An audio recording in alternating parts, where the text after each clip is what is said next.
Good, and I will give it some historical perspective as well, if you Please. wish.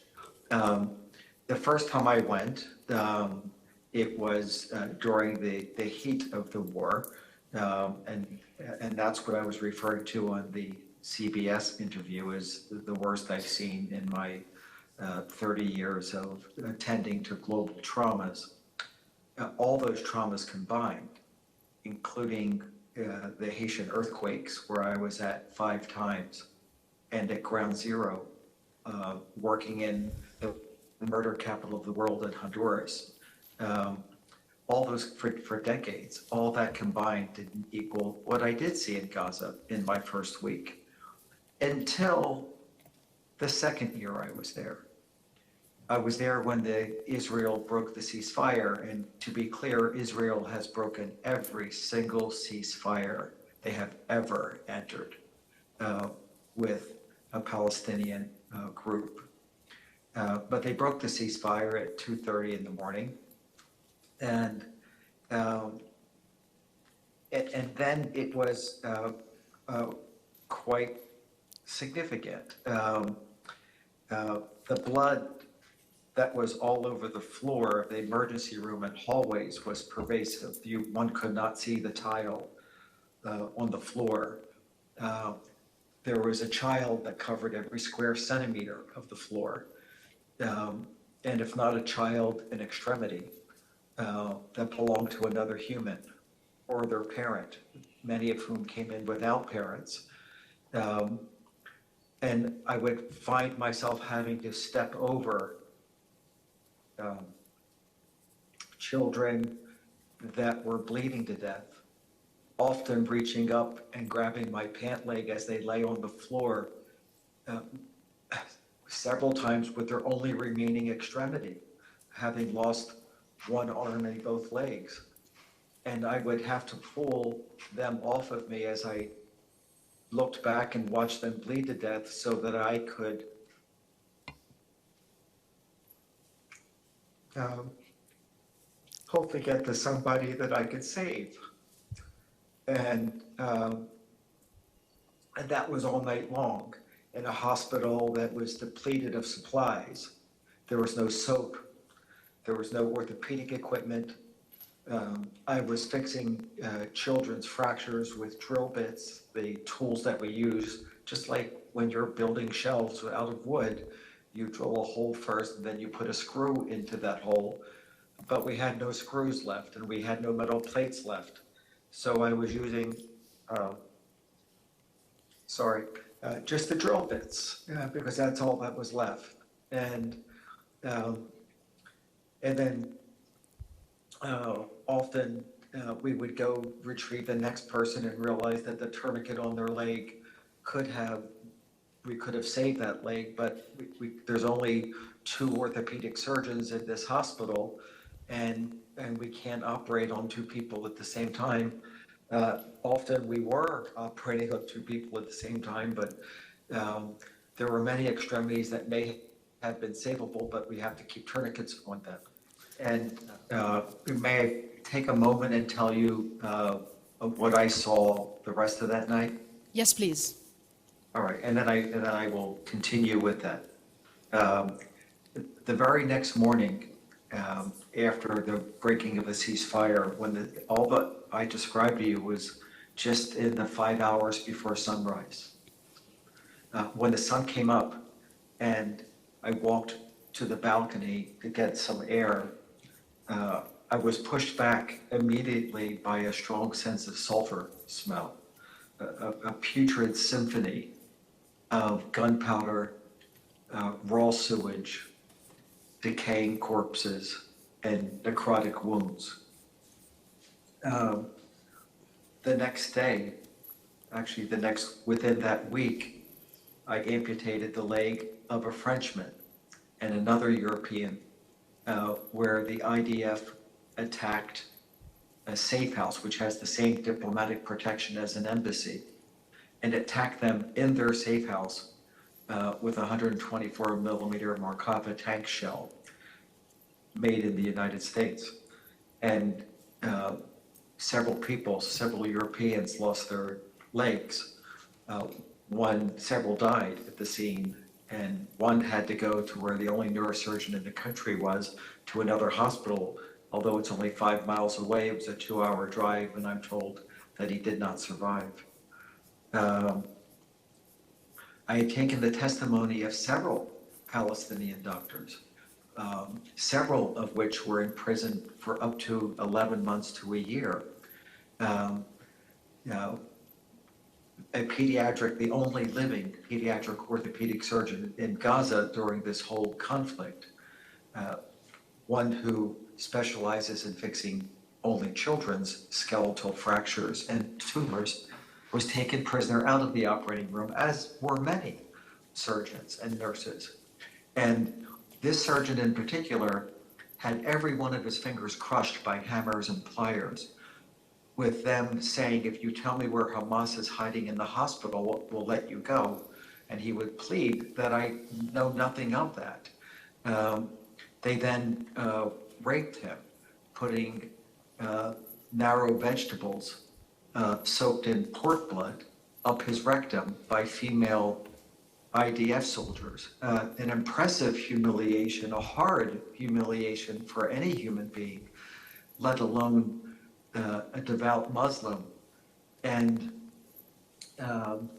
he was shown spy pictures of his wife taken the day before on the street that were geotagged outside of his house, and pictures of his children's bedroom window from a drone, and said, if you don't tell me where Hamas is hiding in your hospital, we will bring your wife and gang rape her in front of you, and we'll send a drone through your children's window and incinerate them. So we'll translate this part, please.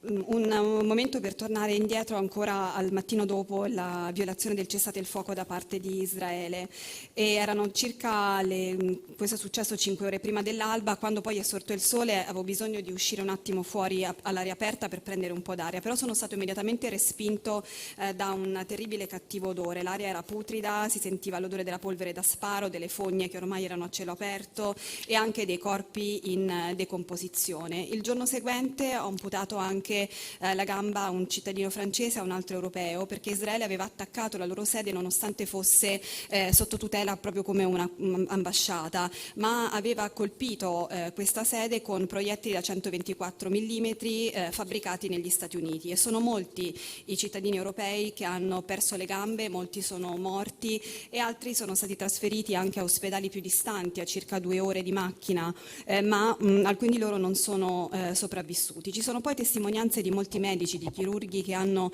passato diversi mesi in prigione, 11 mesi ma anche 1 anno, e tra questo c'è l'esempio di una testimonianza di un chirurgo a Gaza che era specializzato proprio nelle fratture delle ossa dei bambini, che è stato portato in prigione ed è stato ricattato più volte, gli sono state anche spezzate le dita. Il ricatto era: dimmi dove si nasconde Hamas qui all'ospedale e io ti lascio andare, ma lui diceva di non sapere assolutamente niente. Dopodiché è stato sottoposto a una serie di torture anche da parte di una donna dell'esercito israeliano, e questo per lui è stato particolarmente umiliante. Poi gli sono state mostrate delle foto della moglie, delle foto della sua casa, delle camere dei bambini, e gli è stato detto: dici dove si nasconde Hamas, altrimenti noi faremo del male a tua moglie e con i droni inceneriremo i tuoi figli. C'è un passaggio che lui dice, che forse non è stato, che una soldatessa israeliana l'ha stuprato, sì, utilizzando non